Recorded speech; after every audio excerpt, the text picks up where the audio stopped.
It's Just Business with Steve Thomas and your host, Chris Larry.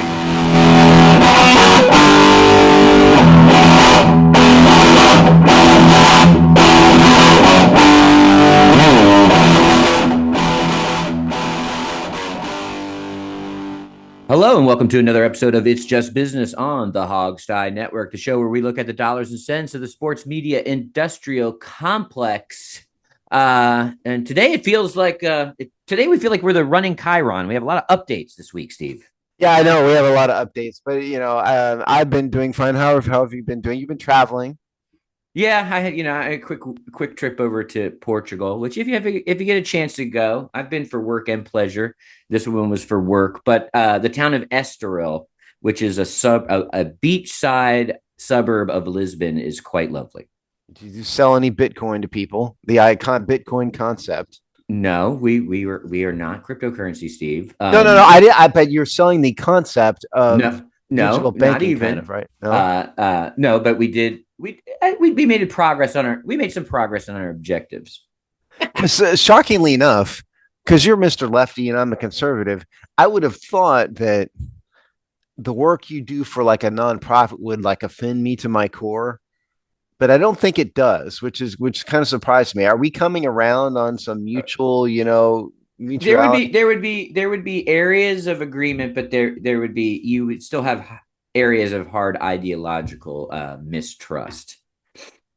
Of course, I distrust the entire government. Right. So I think I am safe to assume that you are fairly anti the concept of central banks, for instance. Yeah, central banks is kind of anathema to everything I believe in, for sure. So they are, because I think the way the federal government and the FDIC and everything has done, and Treasury has been so wonderful for the country as it is. So let's just make that more centralized, please.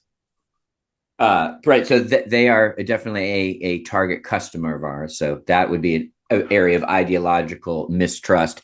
Although there are other areas, this was an international human rights, so you would have really not liked the majority of the folks here, probably.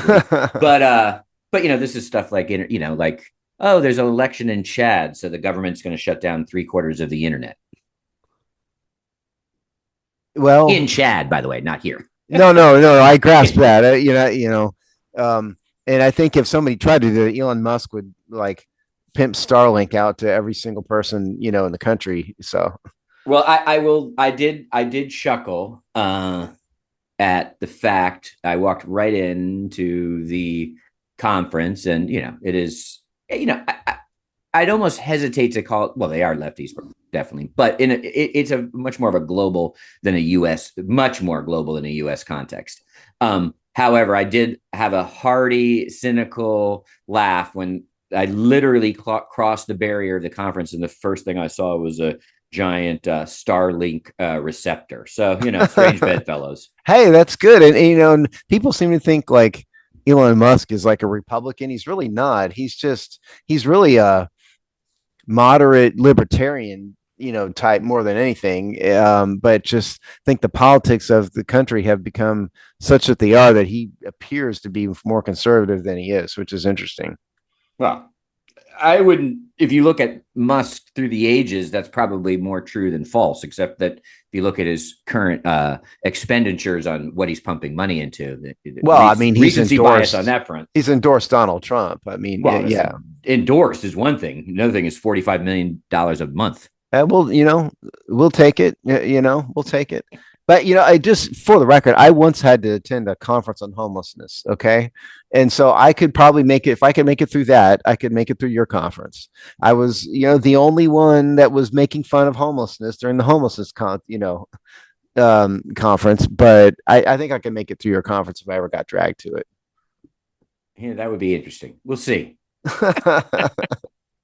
And I didn't make fun of homelessness. I was making fun of the bleeding hearts that were running the conference, not the homeless themselves. Just even I'm not that much of a lout. But these things, it's hysterical because these things get radically. They're not any. When you get outside the U.S. context, it scrambles much of our U.S. understanding of many of these issues. Well, I don't think people really who haven't traveled a lot really understand how different some other, cultures, non-Western cultures, how different they are from the United States, for better or for worse. Not really criticizing, um, but it's dramatically different the way people think and the way people live, and I don't think Americans really understand that very well. One thing you would here's where you would find common ground with these folks, which if our politics were such a you know dumb wasteland, these things would become more apparent. However, these are large swaths of these people who are highly concerned with how much our digital lives has completely given over ourselves full control to a surveillance state in all of its forms. And that scares the heck out of me. I'm right. down with that. So these are folks. These are folks that are deeply invested in many of those issues. And I don't really know what to do about it. I mean, there's not really much. At some level, you're going to be surveilled, no matter what you take, steps you take to protect yourself. No, yeah. These are folks that is it. That's where kind of you get that left right circle, and that would be a large area of agreement you would have had with the majority of the folks there. Because I don't want to, seem like I'm wearing too much of a tinfoil hat. But I mean, people need to understand that, you know, it's the online providers are monitoring you, and then the federal government can easily get a hold of the data from the online monitors if they want to, whether by hook or by crook. And so it's not too far. It's not happening every day to everybody. I'm saying that the government can access it if they want to fairly easily, which is frightening. It's not even that those facts aren't even up for debate. That's not that's just as right. True. Like it's true legally, it's true technically, it's true digitally, it's true conceptually. So yeah, and you put all of our U.S. left-right bias aside, I think we would find at least majority common agreement that our country is going to do that less than many others. So you put those things in the same those same tools in the hands of much more nefarious governments, and you got real issues. Oh yeah, I mean, think about what the Chinese government does to its citizens. That's the same government that was literally locking people in buildings during COVID. Yeah, like physically locking people in, and yeah. So be thankful. There's a lot of problems here, but everybody needs to be thankful that we are in the United States, where left or right aside, it is much better than almost everywhere in the world. Right. And you're also being highly surveilled or they have the capability to highly surveil you even here. And it's just turning your phone. I mean, even the people that are fairly have good digital hygiene habits are very concerned about this. But the fact is, you turn on your phone and you're done. Just the act of turning on your phone will, regardless of what you do with that phone. So the idea that, the system is designed to surveil us, and they sell it as features. I mean, it's pretty in depth, and it's pretty deep.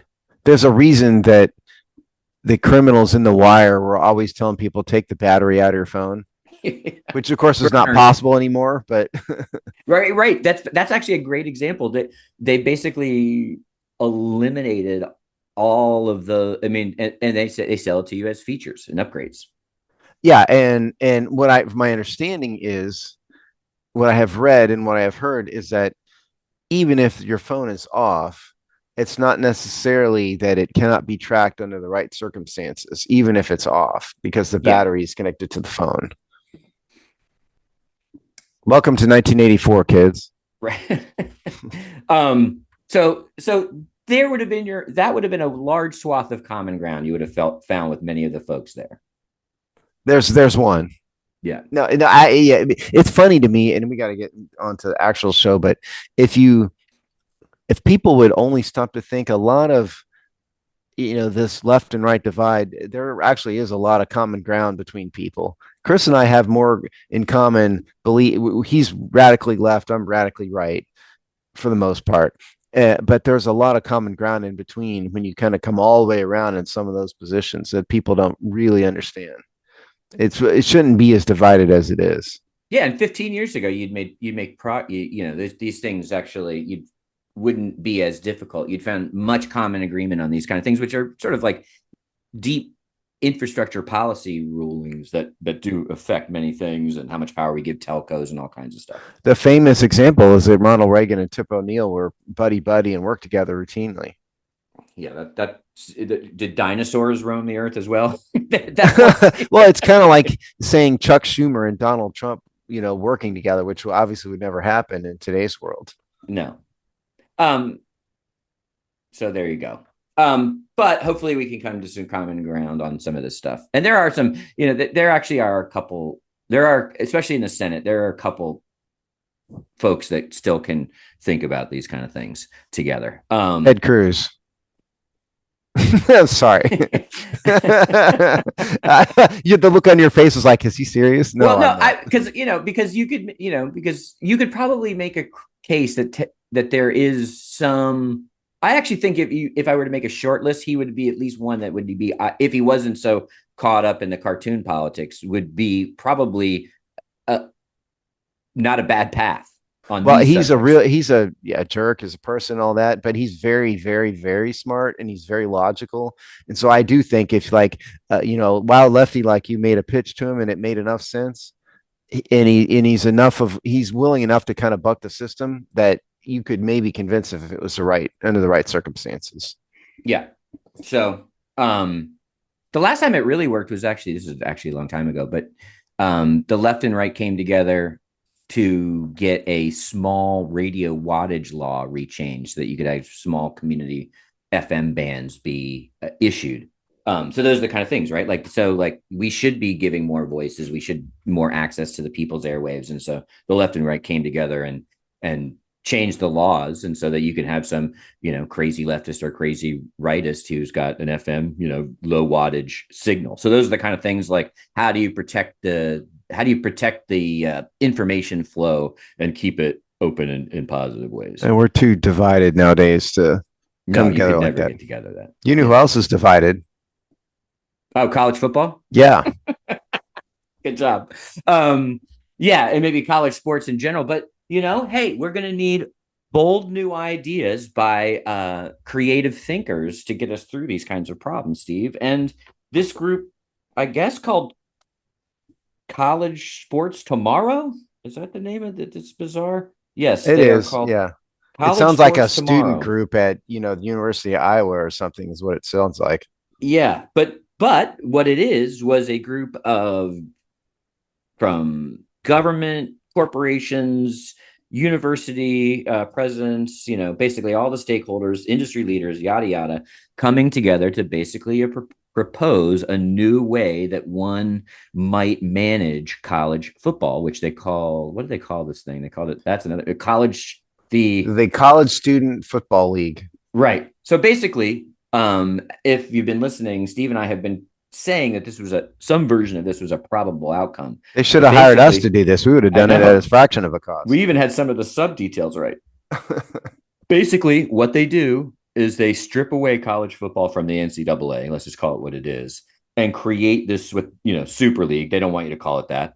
But they create a super league that's got basically all of what we used to call Division I college football programs and put them in a two-tiered system that operates a little bit like English soccer, in that the secondary league can throw teams into that upper league depending on performance. One key difference is you can't get regulated down. So if Alabama has 3 bad years, they don't go down to that B league, but you can matriculate up into that advanced league. They have names and stuff. I'm just not looking at them real quick, but basically, and then you put them into divisions. You have wild card spots. It basically operates in many ways similar to the NFL. So it's a weird matchup between the NFL and English pro soccer.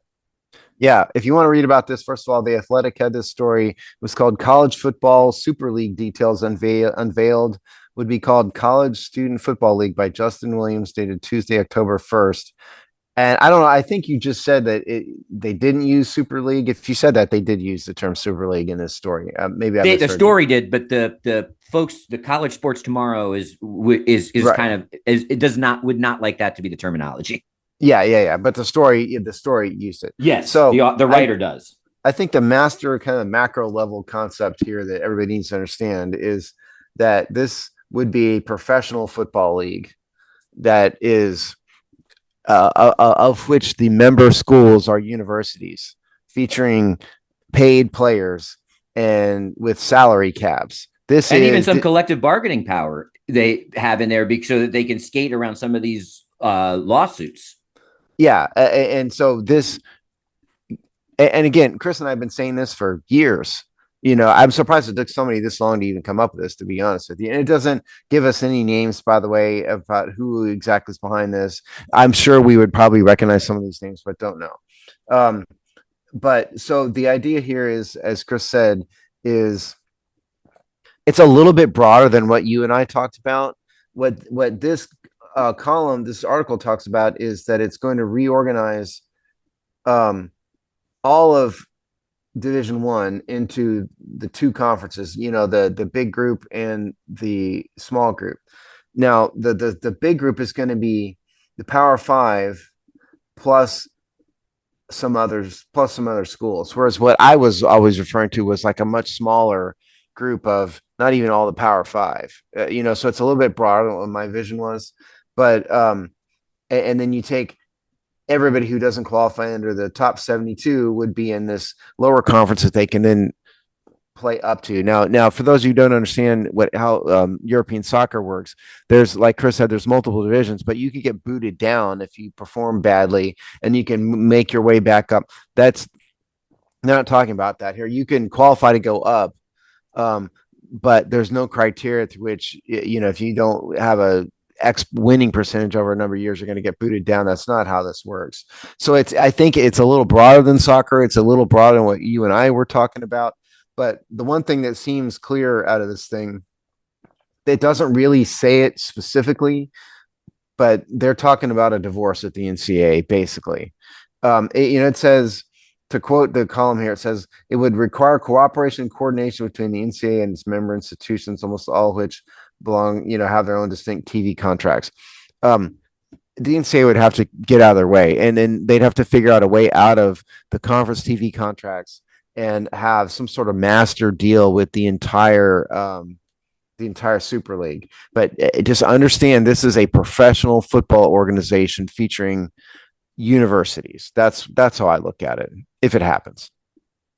Yeah, where the university is the brand, right? It's the logo, which has been something we've always talked about. You can preserve those brands and those connections to the institution without them being students, is essentially what's going on here. They do name a few names in the article because people that were on this whatever group, the committee, the CST, put their names to some quotes for the story. So one is Jimmy Haslam, you're right, owner of the Cleveland Browns, who I guess is a big Tennessee booster. University of Tennessee. Nothing like bringing the most ethical person in the NFL in to help run college football. Yeah, I'm not sure that's a great endorsement. And then this guy Len Perna, I don't know who that is. I saw that name, but I don't know. I have no idea who he is. Prominent employment search firm within college athletics. But he had a really fascinating quote, which I think actually speaks to where I think is, sometimes it's just attitudinal shift, right? It can't be the sky is falling all the time. It has to be like, okay, so what do we want to create in the new world? And he had a really great quote. He said, this is this Len Perna, turnkey ZRG. The courts are forcing changes in college sports, which presents an opportunity to reimagine college football so it works for everybody.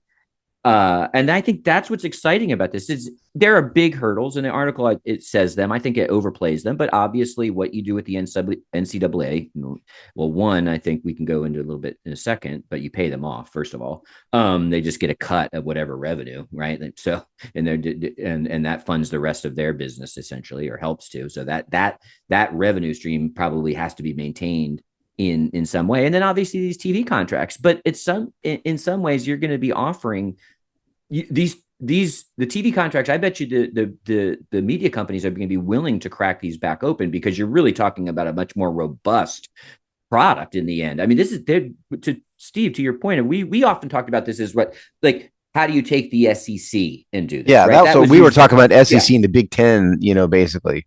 But this is all, was it 136 teams? So for instance, my JMU Dukes, who just joined Division One or the FBS or whatever a couple years ago. Well, they'd be in the lower tier. Right, they would make the cut. That's much broader. And I think it's the Power Five and the Big Eight, what they call them, it's the Power 12 conference, 72 schools. and that's the big boys. And then there's something they would call the group of 8 conferences, and that's another 64, and that's the B league. But it allows all those schools to still feel like they're part of it, right? So what kind of there's a brilliance here that it picked up all 136 schools, because even those 64 schools who are kind of fighting for scraps, quite frankly, now, this legitimizes, this means they kind of have their own table, right? It's not the main table, but they're not feeding off scraps. So I think the idea you go for all 36 here, because that makes a lot of those schools in that bottom 64 much more willing to play ball in here because they're included in the conversation. Yeah, and in case we didn't say this, we're only talking about football. Yep. Only football, and so we're not bringing the baseball team, the tiddlywinks team, the women's gymnastics, none of that, and that's smart because football is a different animal than any other college sport, even basketball, because basketball, truthfully, is not that big with the exception of the March Madness tournament. Other than that, it's just another sport on ESPN. It gets ratings, and I enjoy basketball. Don't get me wrong, but college football is a beast. It really is. I'd love to see, and we've never looked at this. I don't think I'd love to see the total revenue generated by NCAA football as compared to the NFL. Yeah, I don't know what it is, but I would venture a guess it's not too different if you take it kind of in total. So I think one hurdle here is the money, and I think the TV contracts will come along. That'll. I don't think that's even. There's some logistics and legal stuff, but I mean that'll come along. No, the big issue is how do they continue funding all the programs? The programs that don't make the cut here. Need the trickle down money from the NCAA also, and as do all the other sports. Okay, and so I think that's the bigger hurdle here because the wrestling team or whatever does get funded through the revenue generated by the basketball team and the football team. So when you're talking about the split, the NCAA takes a cut. That's really where the money's going to go because somebody needs to continue to fund that because God help the boosters are too busy buying players. They're not going to fund the team itself. So I think so I don't know how the numbers work out. This article does not go into the numbers, and the numbers are probably most likely really complicated. But I think that's a far bigger hurdle than the TV contracts. So that's going to happen. Yeah. Also, it's better. It's better for everybody. Market, it's better product, better marketing. This is the College Student Football League, the CSFL, And incidentally, they do mention here that although Haslam's involved, this is not the NFL is not behind this. Which needs. Why would they be? I mean, because in NFL already has a free minor league as it is. They don't need to put more money into it. They're already getting the benefit of it. That's why the NFL is behind it. But how do they figure out the money wherein they can continue to fund the rest of the athletic programs? That is the hard part, I think.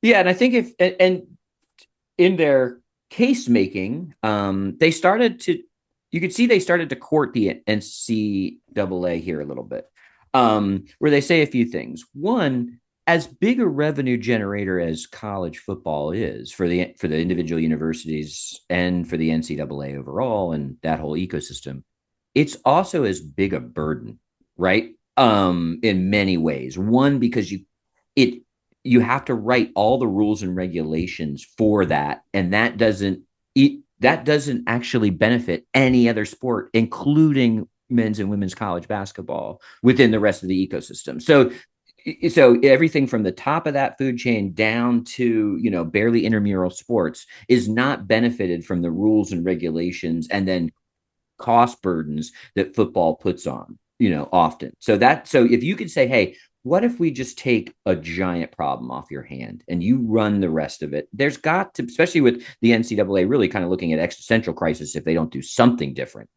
has to be attractive at some level. And they did a really smart thing in here, and they said, hey, if we did this, that means you can go back to all your traditional regional based or even kind of type of college based conferences, because the lack of a real Big East, the lack of an ACC, the craziness in college basketball that football has demanded, right? None of those were basketball decisions.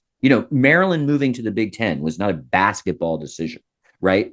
Those are football decisions, every single one of them. And if you could Stanford say, to the hey, ACC. yeah, if you can be unburdened of that, and you just go back to 1999 norm or whatever status quo would be, those schools would hop at that. They would do that in 2 seconds. And so they are already throwing out these negotiative breadcrumbs and say, hey, you're going to destroy yourself, NCAA. Let us give you a leg up. Whether that's true or not is a who knows, but this is their sales pitch. Well, the NCAA is really dumb and really confused. It's such a bureaucracy and such a morass because there's so many schools involved. They're not well run. When I say dumb, I mean they're not well run. And they've got a lot of weird rules and policies and procedures and stuff. And I think sometimes it causes more problems than it helps, which is why we've always advocated for this to happen. But I do agree with you very much to say that allowing the rest of the sports to return to normalcy, so to speak, in terms of conference structure would really help. Because also, football teams can travel a lot easier than other teams. Because they only play on Saturdays for the most part, and they're probably flying, charter and whatnot. Well, in the meantime, the women's lacrosse team also now has to travel cross country, and the baseball team, the softball teams, they have multiple games a week, and they don't want to have to travel. They don't want to have to play, Virginia if they're at the Stanford women's lacrosse team because they're in the ACC, and so having a more regionalized system for the other sports, I think, would be very beneficial because it's much more burdensome, on those kind of teams. And college sports is thriving, I think, in many ways. So there's plenty of revenue, especially I think if you decoupled this. So I think, I have zero trust the NCAA will take advantage of, I think, some of these things. So I don't, you don't think it's going to happen? Pollyanna. I may happen, but I just don't think they will. It'll be forced upon them. They actually won't get in the creative space and say, okay, let's design something. They're too, like I said, they're too dumb to do that. Yeah. But the college sports financial ecosystem is actually pretty green, especially if you unburdened it from the stressors of football. So, you could make a case that decoupling this makes a lot of sense for these universities for the reasons Steve just said. There's new money coming into those places. Regional matters, you drive regional, all kinds of things get better. So this is one of the more positive sports stories I've seen in a while. But as the article points out, these are some big hurdles, and this might just be like a great plan on paper that has no chance of surviving. Well, it is just on paper right now, more or less. Well, what's the Kamala Harris stupid quote? The future is unburdened by what has come, or whatever that ridiculous thing she says. That actually applies here. We can. I can't believe I actually agreed to throw on something. There's one. No, but by the way, there are a couple of other names in here that I hadn't mentioned before. Names we might remember: Danny White, who apparently now is the athletic director at the University of Tennessee. Who knew? I didn't know that. Wow, you had me there. Yeah. Well, it's at the bottom of this is a really long column. But that's in. But so Danny White is involved in this, and Roger Goodell. No, sorry. Roger Goodell's number 2 executive, a guy named Brian Rolap, is a member of the 20-person CST group. So while the NFL is not directly involved, Brian Rolap is reporting directly to Roger Goodell and is no doubt filling him in on all of this.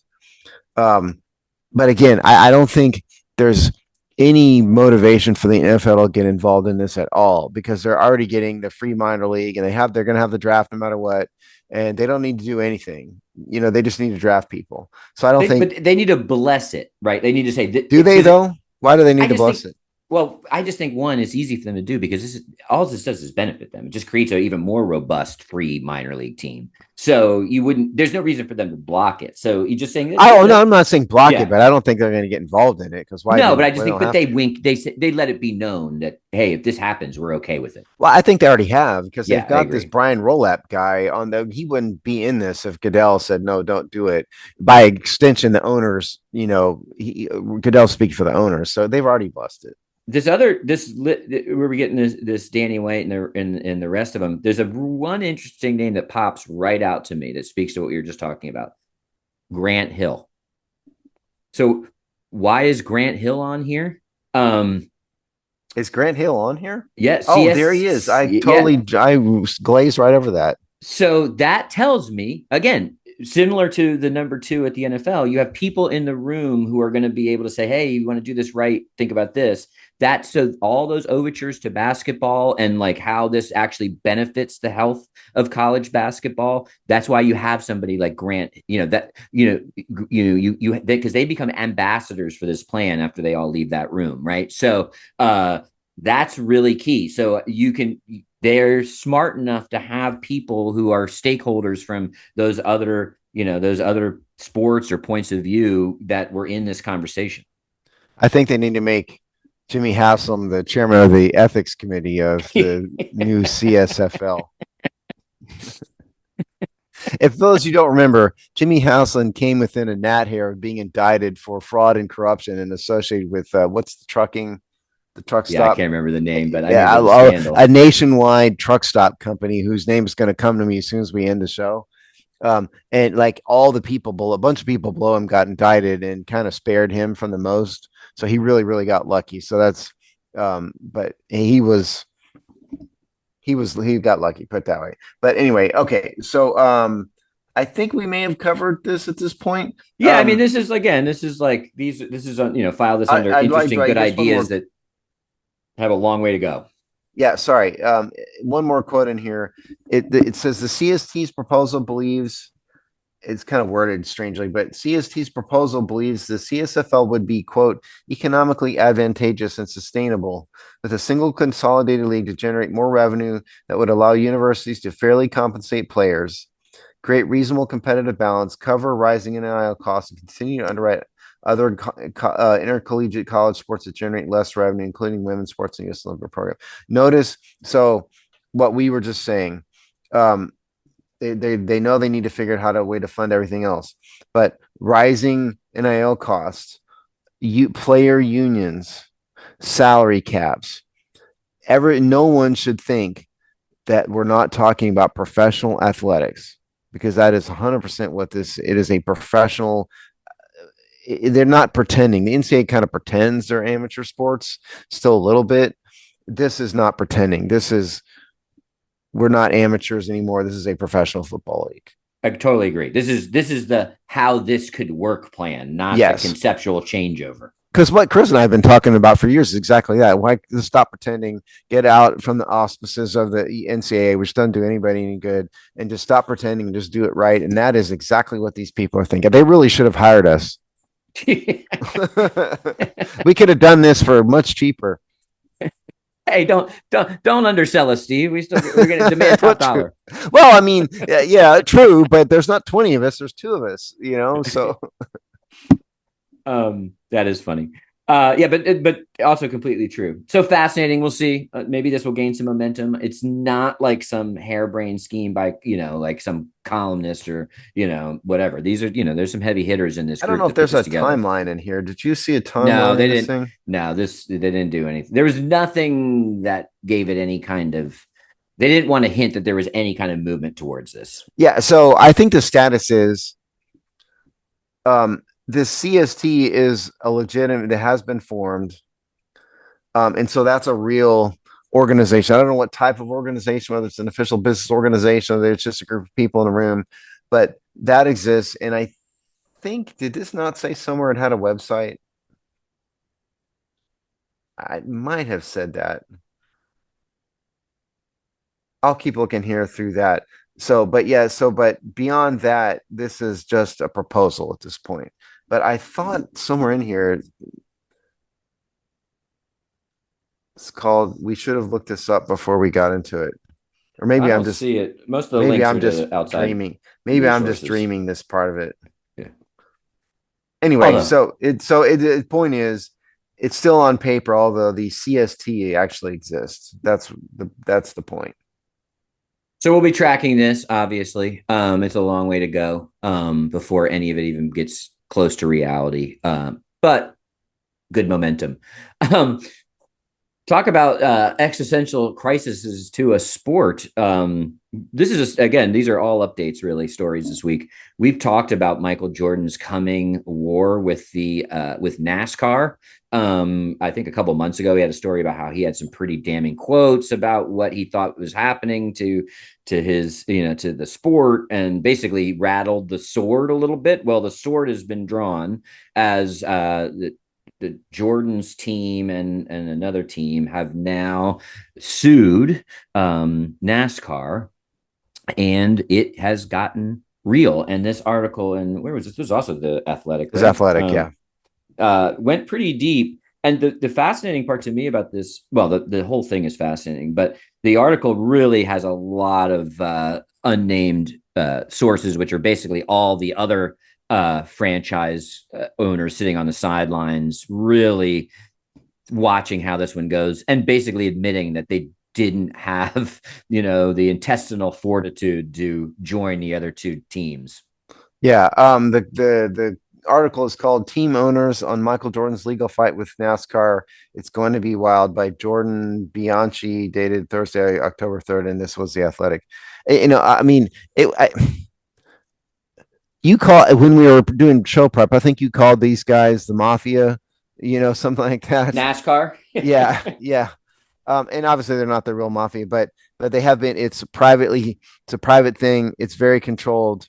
They're very controlling, and so it Well, takes its history is born out of illegal booze smuggling during Prohibition, so it's actually not that big a stretch. That's yeah, good point. That's true. So it takes somebody with the profile and money of Michael Jordan to really buck the trend in this case. Because Michael Jordan has what people call FU money. He's a major international celebrity. Um, Certainly, probably the most famous basketball player, certainly alive, at least at this point.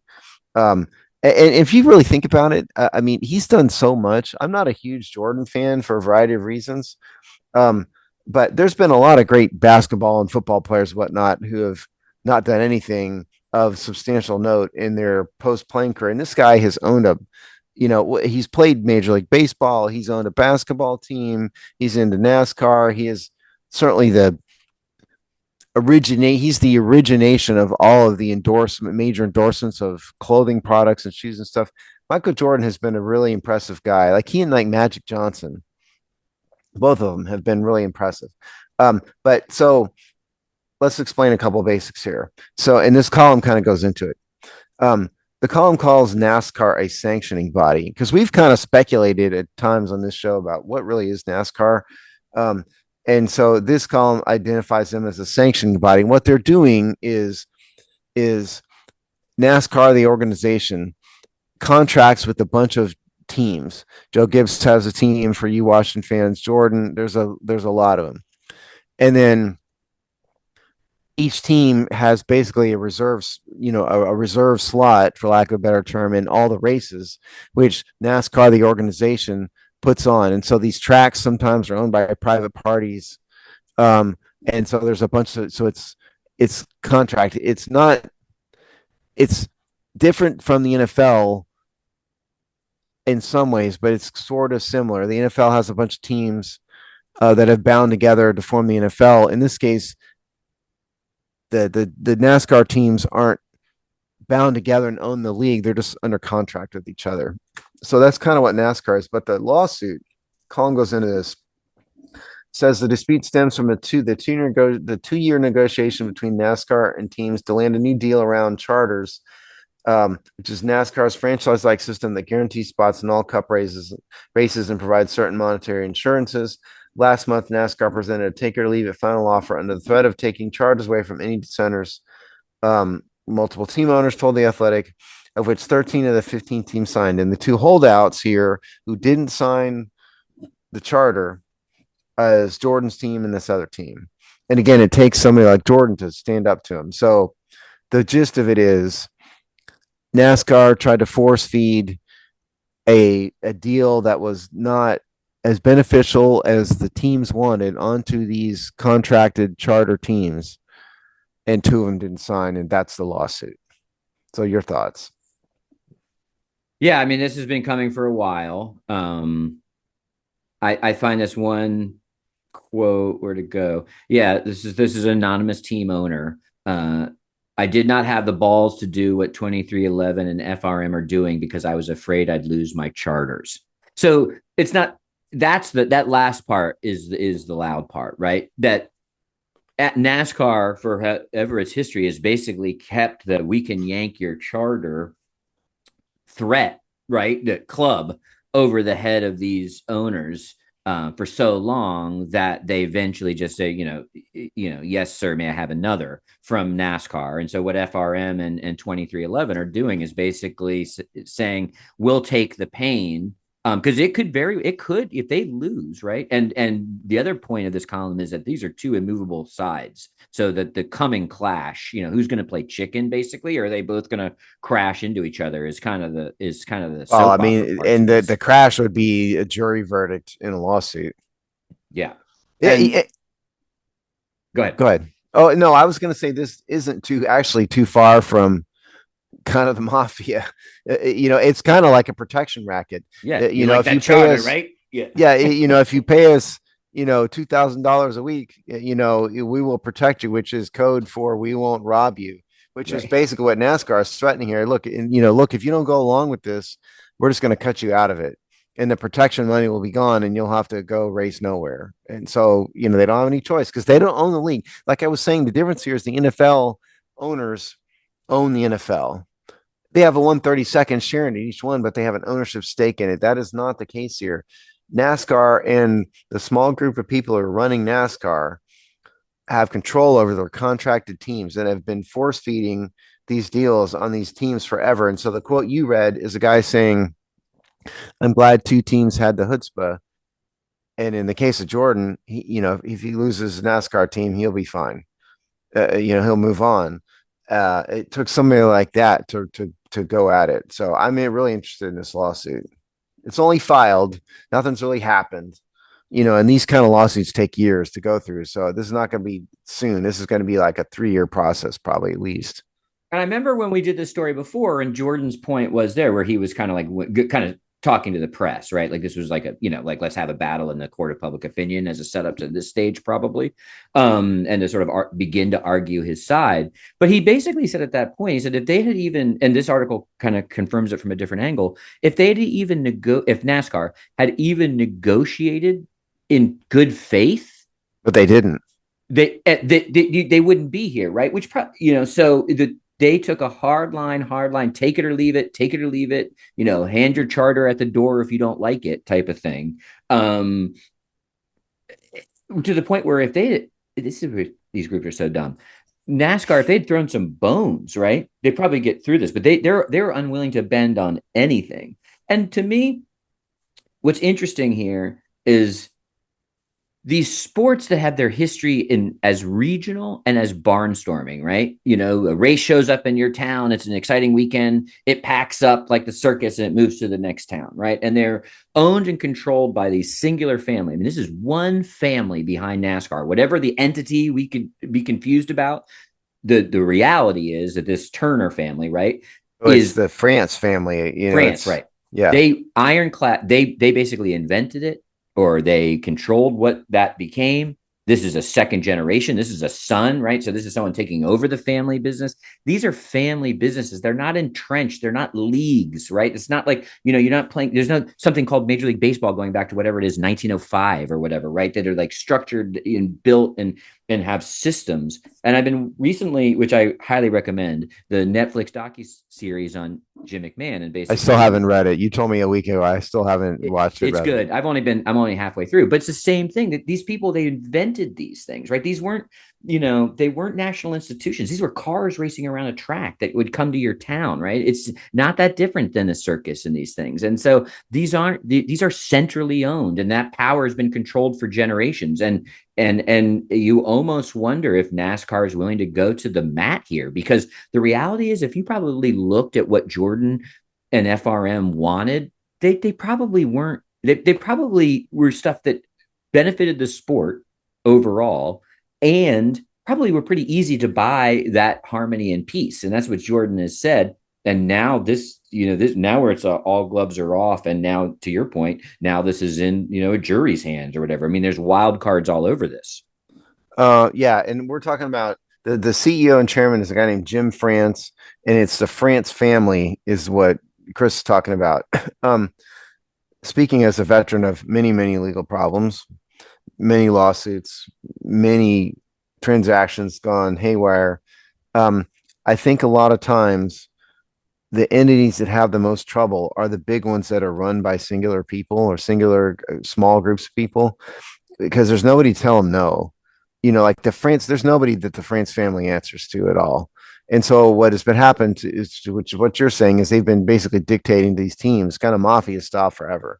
Whereas if you have like a major, like the NFL has got 32 owners and Roger Goodell, and there's debates and they don't always do the smart thing, but there is debate and consensus reached. And typically when you have a large group of people debating, larger group of people, you can more often than not come to some sort of reasonable conclusion solution. But if you have these kind of dictatorial organizations like this, they're a lot of times the one that'll be the most unreasonable and you just can't negotiate with. Think like North Korea is a dictatorship, right? Kim Il Jung, I forget his name, Kim Il Un, whatever his name is. That guy is just a flat out murdering dictator. There's nobody to tell him no, and that's kind of not that Jim Francis killed anybody, but it's the same concept. And it takes someone who has as much clout as he does in Jordan to stand up to this and fight it. So I'm very interested to follow this. I did not pull the lawsuit. I will pull it one of these days, and we'll do an update once I kind of dig into it. It's funny. The other thing that this article sort of up leveled from these owners that are willing to talk anonymously but not join the fray on either side. Yeah, I don't rope us into this. We're rooting for it, but we can't. We're not afraid to stand up for it. And one of them had a good quote. I'm not going to waste everyone's time looking at it because I can paraphrase it easily enough. Where he was basically saying, "Hey, why would I get involved? Because if Jordan and FRM win, it's good for me. So they're doing it for me, basically." Yeah. So yay, because I'll get a better deal out of it. If they lose and get their charters revoked and drubbed out of NASCAR or whatever, then I'm returning to status quo, which without the blowback, which they're happy with status quo. If they weren't happy with the status quo, then they'd put their name to this and put their charter on the line, right? So really, for the other, I think it's like 13 owners or something like that. Yeah, something like that. Yeah. And FRM and Jordan were the only two to not sign that latest deal. They were smart enough to not put their names on that deal because they knew they were going to sue. So but the rest of them, they're kind of in a can't lose situation to, so why stick your neck out? Yeah. And I'm trying to find, I think this is the quote you're talking about. It's attributed to a longtime NASCAR team executive. I don't know how this ends up, but I don't see either MJ or Curtis, which is Curtis Polk, Jordan's business partner, or Jim France giving an inch. That's not what either do. It's going to be fascinating to see what happens next. This could be potentially very good or very bad for the sport. So the part to watch for is the give an inch part. A significant, like a huge number of lawsuits settle stuff that everyday routine, car wreck cases, dispute over the fence, the dry cleaner got ripped off by a service provider, or vice versa. Almost all lawsuits settle. It's a very few that actually go to trial, and fewer that make it to a jury verdict, because sometimes cases settle during trial. Here, what they're saying is these guys are stubborn, they're arrogant, they have unlimited pots of money to do this. In the case of NASCAR, this France family, again, has nobody to tell them no. They're not going to listen to their attorneys, probably. And so this could be something as a very public jury verdict. Now, the cause of action in here, incidentally, according to the call, I have not read it yet. I will. But this is an antitrust case, it appears.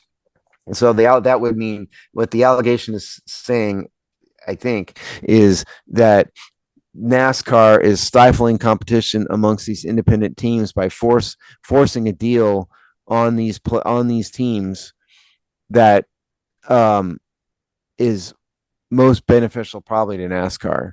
And so it's the cause of action is basically they are stifling competition by being overly dictatorial. That's sort of what Jordan and the other guy are saying, basically.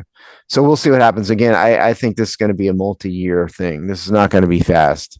It's a lot of discovery, major case. You're talking a couple of years, 2 or 3 years, I think. Yeah, unless the France/NASCAR, wises up and say, okay, what were the two or And three what are the conditions odds that of would have made that? them happy when Yeah. probably low, but like that's what It's they possible. It's possible. Yeah, and it probably once they see that, once their lawyers can tell them which way they see the wind blowing, in this. Yeah, but a lot of times, sometimes these guys don't listen. Yeah, Yeah, fair. it's. I'm telling you, it's a lot of ego and things like this. And if like publicly traded companies and companies that have a broader base of control, uh, you know, um, or have a lot of investors, a lot of times they'll listen and make more rational business decisions. Where you have a guy like the France family that has controlled NASCAR for decades, like its own little empire, they're just not going to listen.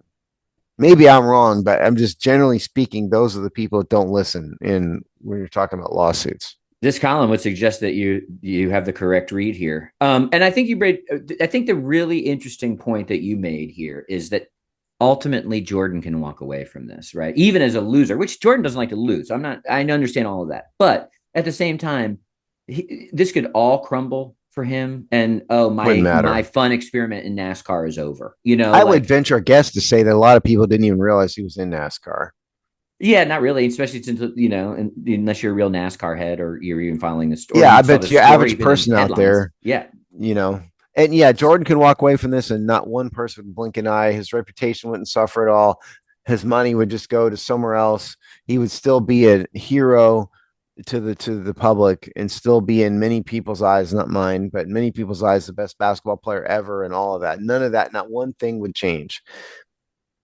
so that's the right person to pick that fight. Yep, that's exactly. And I mean, Jordan is a guy who's probably had a gambling problem. It's if you read all the stuff he's getting involved in, like massive, ridiculous bets in golf, and there's all kinds of stories that over the years about like his massive gambling habits. Um, and so this could be yet another kind of roll the dice for him. Let's take this. All we're not going to settle. We're going to see what happens. He's a risk taker, clearly. Um, Even if he's not addicted to gambling, he's a risk taker. That's just the way he's always operating. This is just he's another also one. incredibly petty, and I don't even mean that as a Yes. critique. Yeah, I'm not even saying I'm not. But if you, what was that the last season or whatever that long documentary about the Yeah, yeah, yeah. I mean, this dude's he's going back and like he's picking fights, or making, in that documentary, he's got receipts. I mean, he's petty. Today he still has talks about he did that at his Hall of Fame induction. Yes, that's Remember? right. That's right. So he's not the type. So if he's really pissed, he'll go to the mat to make a point. Like he's that petty. Well, he's another one. When you're talking about a guy who's been fond of his entire life, and 90% of the basketball world tells him he's the greatest ever. There are stories about how rude he's been to people and arrogant he's been around fans and people and stuff. And it's again, you get people like this and nobody tells you no. That's why this kind of attitude builds up. It's like pick your rock star, I mean, that has a bad reputation. It's usually because there's a bunch of sycophants around him. Pick your politician, a bunch of sycophants around them who never tell them no. And so that Jordan's another one of those guys. So that should be super fascinating, and that's basically the point Yep. of this column here was the sort of like almost the watching from the sidelines, both other charter holders and the NASCAR public, and even just the interested public in general, because Jordan brings that with him. It's a really fascinating story, and we'll see what becomes of it. And the interesting part is like worldwide NASCAR is kind of the B league as compared to Formula One. And right. So, like they're already kind of losing ground. Yeah. Yeah, right. And so could there be a major reorg of this somehow that results from this that results in NASCAR becoming kind of a more of a big player in the world of racing? That would be the goal. And that was part of Jordan when Jordan, the last time we talked about the story when he was squawking about a bunch about this, basically, that was one of his points. He was like, not only are these just bad for these owners, it's bad for the sport, right? So he already has been starting to make those kind of points here too. Yeah. Like, hey, I'm the champion for our competitive edge. I'm the champion for growth in the sport. I'm the champion and seeing where this sport can go while the Frances are holding it back. Because these like Euro F1 guys thumb their nose at NASCAR routinely. Yeah. So there we go. So Steve, we're not super timely on this Woj bomb story, but we did find an interesting angle to at least bring it up.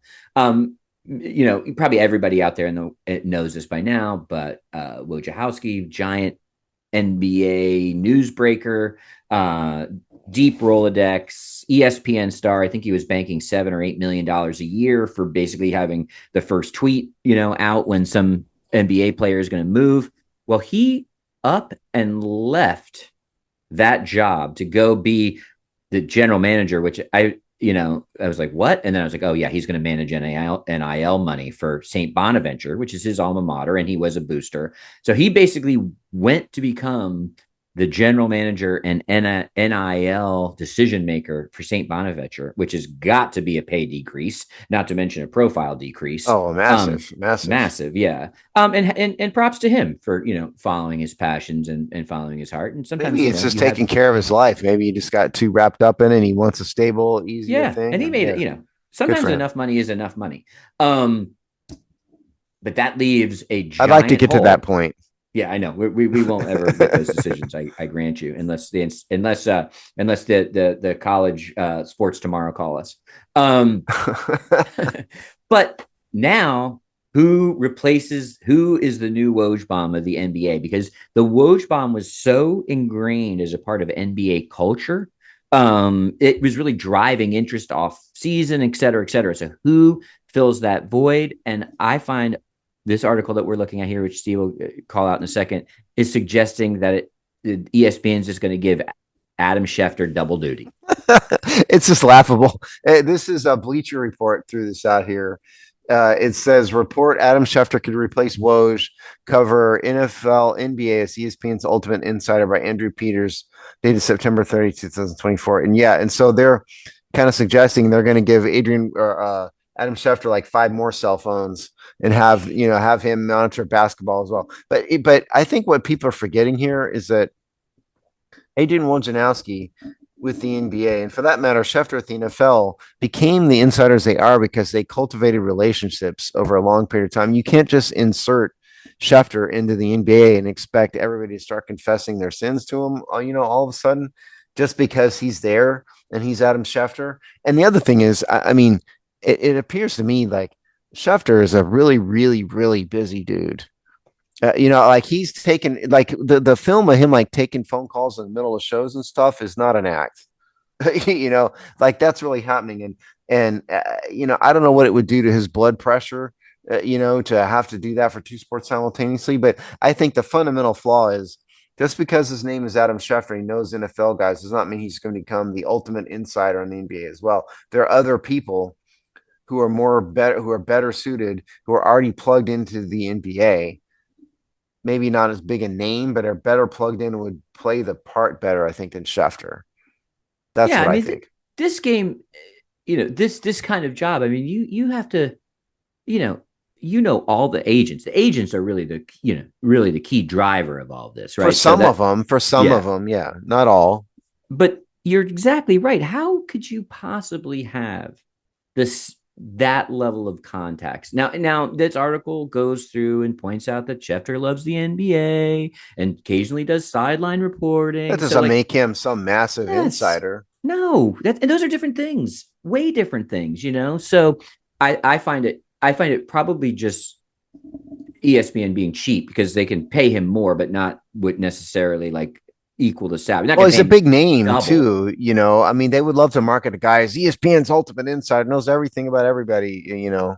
Well, if you're competitors, and there are people that do this, is that we're starting to nip at Woj's heels and stuff because there's multiple outlets and stuff. Sure, but you'd be like, bring it on, because he cannot there's not enough hours in the day. There's not enough phones. There's not enough contacts. And I also think he doesn't have the nuance that it takes. And so if you're looking to compete on NBA tips, you'd be cheering ESPN to make this move.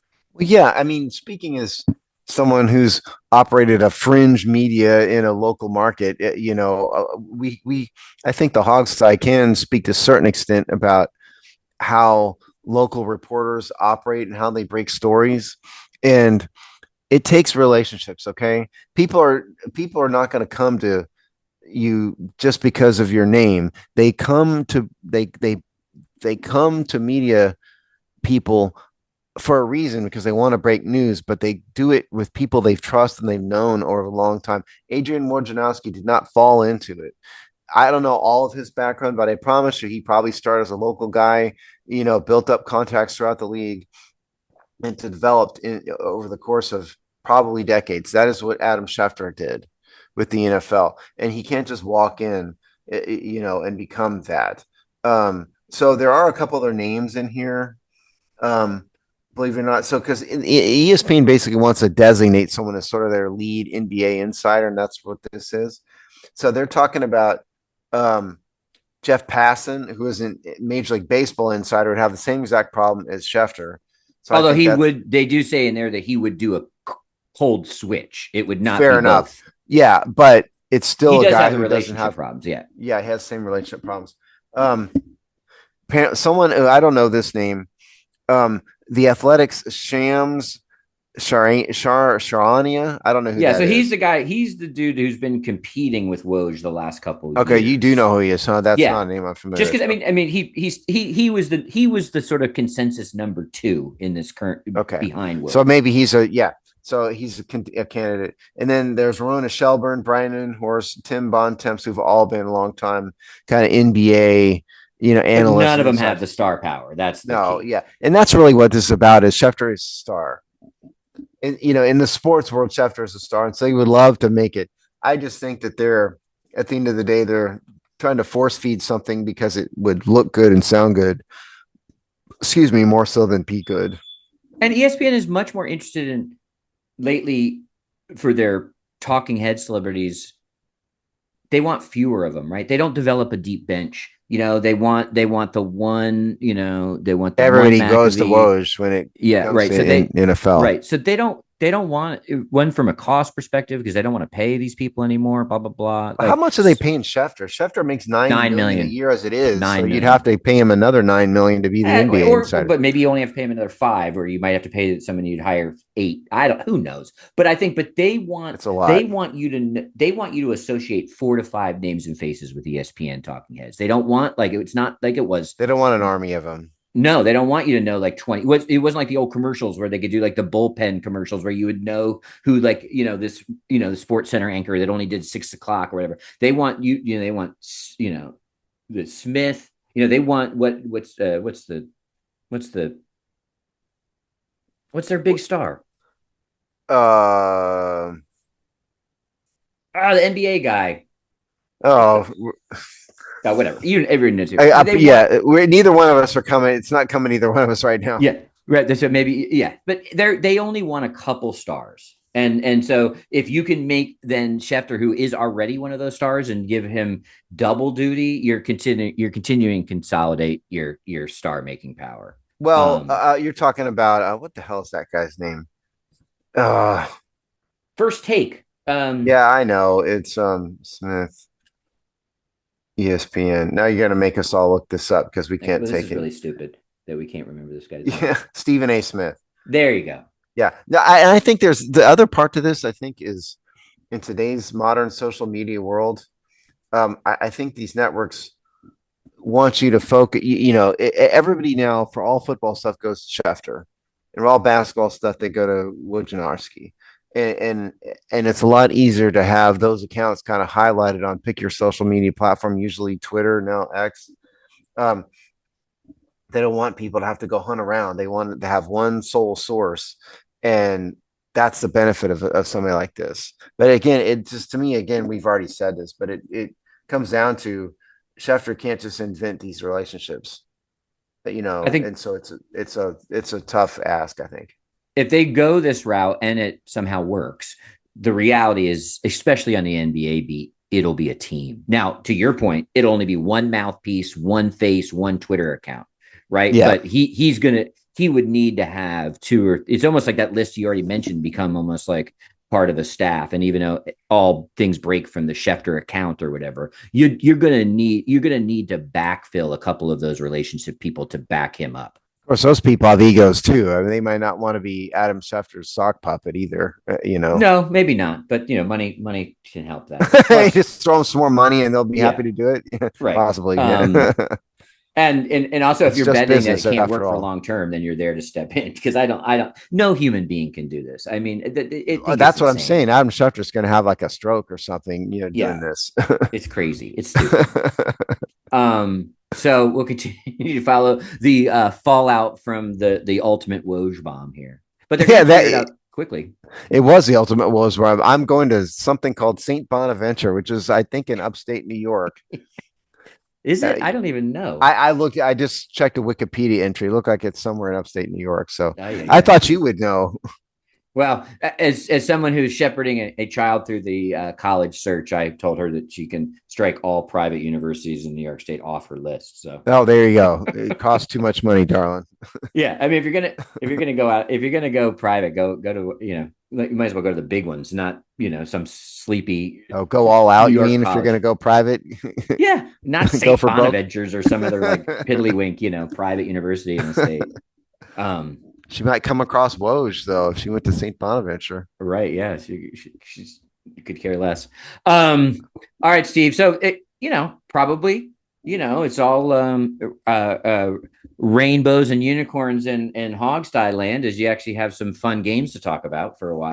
It's kind of weird, when we did these shows, particularly the game wrap-ups. I could almost do it without having watched the game, because we always knew what was going to happen. But having watched and win a few games is certainly different for us, because it's never happened in the history of the show. So you can check it out every Thursday. Is the release of the Hogstye podcast, in which we certainly during the season review the previous game, preview the next, go over all the daily and weekly news and whatnot, and check out all of our other regular written content.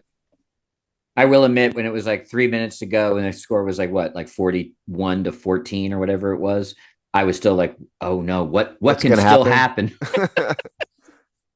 A long bomb of a touchdown and a turnover on a kickoff, and all of a sudden they're right back in it. Yeah.